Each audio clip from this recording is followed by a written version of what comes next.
Hello students, welcome back to my channel.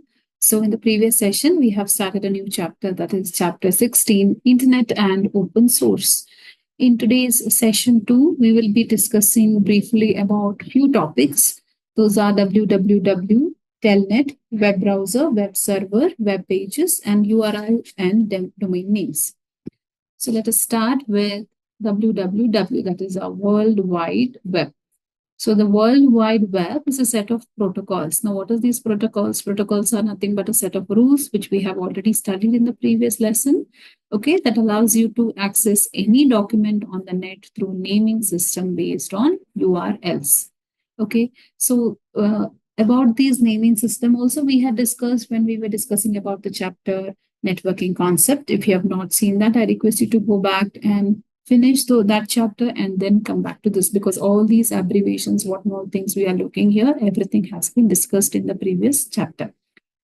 So WW also specifies a way the hypertext transfer protocol to request and send documents over the internet. We know that there will always be a receiver and a sender. Sender is the user, for example, you, and suppose you are accessing a Google's and Google becomes a receiver. So from this, you are trying to access certain data. So whatever the request you are sending through www, that is World Wide Web.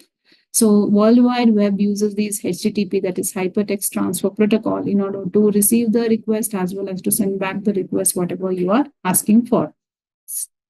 So before www, internet was mainly used for obtaining textual information only. So now you know that not just a textual, it is more than textual. We receive video, audio, images. So multimedia information is accessed nowadays. So but post www, the internet popularly grew tremendously because of the graphic intensive nature of the www. Therefore, we may attribute the explosion in use and popularity of the internet to World Wide Web only. So because of the World Wide Web, the way it is able to use the multimedia effectively, because of that, internet become more and more popular. Next one is a Telnet. So what is Telnet? Telnet is an older internet utility that lets you log on to a remote computer system. Okay, so initially before, Telnet used to be used in order to communicate between two systems. So basically a Telnet program gives you a character-based terminal window on another system. So you will have two systems, sender and receiver. So you will have a certain kind of a window with which you will be able to communicate to get a login prompt on that system. So some login IDs prompt you will get over here with which you will log in. If you are permitted access, then you can work on that system just as you would if you were sitting next to it. Okay, so Telnet gives you access, just like what you can see if you are talking about any desk, something like that. Okay, Telnet works. So Telnet has been used by people who have logins or remote systems and want to do serious work there. Most notably, you can use Telnet to connect to thousands of catalogs at libraries around the world. So that is the purpose of using Telnet. Next is a web browser. So we all know what is a web browser. A web browser is a www client that navigates through the World Wide Web and displays the web pages. To give an example, we have our very famous Chrome, Opera, we have our Firefox, all those are nothing but our web browsers. So Internet Explorer, which we used to use before, now we use Edge. Okay, so Internet Explorer and Netscape Navigator are two most popular web browsers. So when this particular textbook was printed, these were the two popular web browsers. So through web browser, we can access World Wide Web. Next comes is our web server. So what is a web server? Web server is a www server that responds to the request made by the web browser. So if you have a Chrome, you are accessing through the Chrome. So this becomes your web browser. Okay, this is like a window.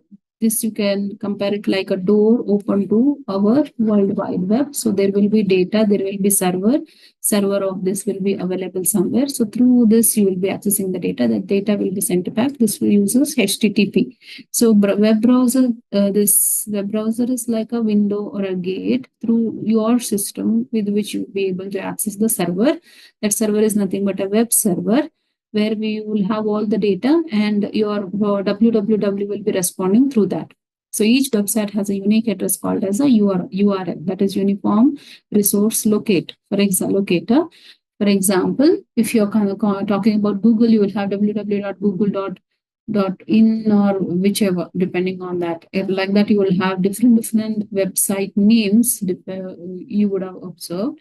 And we also know that these names are just for the user. The moment you type there and hit enter, it will be converted into their respective IP addresses, or it uses a DNS server and it converts it into the required number system, and those particular server will be accessed. That is nothing but your URL. That also we have discussed briefly in the previous chapter. Next comes is our web page. Now, what is a web page? The documents residing on the websites are called as web page. So we have discussed World Wide Web, we have discussed web browser, we have discussed web server. Now, the pages which resides in the website are called as web pages. The web pages also uses HTTP. So here you will have a home page. It is a top level web page. So as you can see in any, for example, even if you're entering a Facebook, you will have a beginning home page. That is a top level web page of website. When a website is open, its home page is displayed. That home page is nothing but the very first page. Next is web portal. So web portal, it is a website which hosts other websites. In other words, a web portal has hyperlink to many other websites. Example is Google. When you Google, for example, if you Google PUC or Karnataka Education Board, the moment you Google, it will show you various kinds of links. So all those blue links is nothing but it will be showing the hyperlink to those links. The blue links, when you hover over here, it will show it as a click mark. So which you will be able to click. That is nothing but your hyperlink. So that when you click, it will send you to another page. Okay. So that is nothing but your web portal. So by clicking upon these links, the corresponding websites can be opened. So home page, as you can see, the first page, for example, if I'm taking Google, so here is a search bar and here it is says Google. This is nothing but your home page. Okay, certain things you type here and click enter, then comes is this page where I have a different kinds of links. That is nothing but your web portal. Okay, I hope this is clear. So that is about your web pages. And then comes is URL and domain names. So URL, we already know that, Uniform Resource Locator. So the internet structure of the World Wide Web is built on a set of rules called as a hypertext transfer protocol and a page description language called as hypertext markup language. Now this HTML is something which we will be learning briefly in the next chapter. Okay, so HTTP uses internet addresses in a specific format called as a Uniform Resource Locator or URL. URLs look something like this, where type specifies the type of a server in which the file is located. Address is the address of the server, okay, and the path tells the location of the file on the server.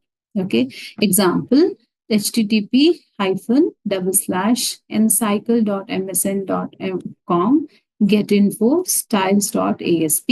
So here HTTP specifies the type of a server, ncyclemsm.com.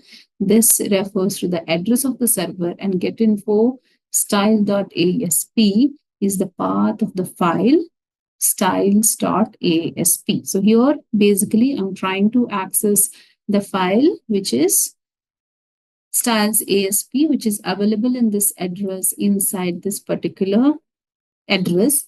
Okay, and this is the type of the server is what is the meaning of this. So next time if you type an address, just watch how the URL changes and try to understand how it works. All right. So these are the various syntax elements of the URL. URL is an address of a file on the internet. The components of the syntax of the elements of the URLs and a file's internet address or URL is determined by the following. The type of the server or a protocol we saw just now. which was something like this, okay, will tell me the type of server or a protocol, the name or the address of the server on the internet. Next comes is the server name, okay, whatever the .com, which is nothing but a server name, the location of the file on the server. After that, you will have the exact location. After inside which file, we will have another file. That is nothing but the location of the file. So these are the syntax elements of the URL. So you should know that first we will have the server, then I will have the address, then I will have the location of the file. Okay. So that's about it in today's session, students. So thank you for watching. Keep learning.